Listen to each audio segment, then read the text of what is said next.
В понеделник почнуваат интервјуата со кандидатите за македонски судија во Европскиот суд за човекови права во Страсбур.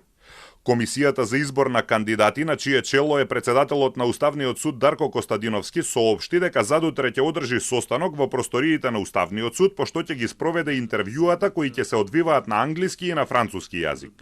На конкурсот се пријавија 20 кандидати, а првиот филтер го поминаа 11 кои ќе бидат интервјуирани.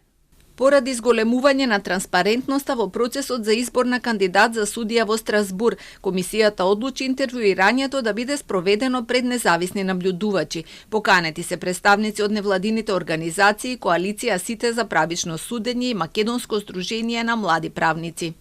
Изборот на кандидат за македонски судија во Страсбур го следат низа контроверзија откако владата кон крајот на јули го поништи претходниот избор, ја разреши старата комисија и формираше нова. Владата тогаш соопшти дека ниту еден од тројцата кандидати не ги исполнува условите. Одлуката најде на критики од невладиниот сектор.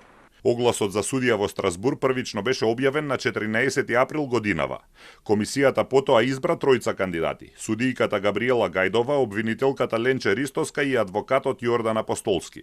Потоа тројцата предложени требаше да ги испрати на мислење во меѓународниот советодавен панел на експерти на Советот на Европа, па заедно со мислењето од Советот на Европа ги доставува до владата.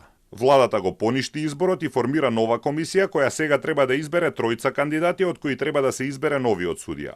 Гајдова и Ристовска бараа да се каже кои критериуми не ги исполнуваат.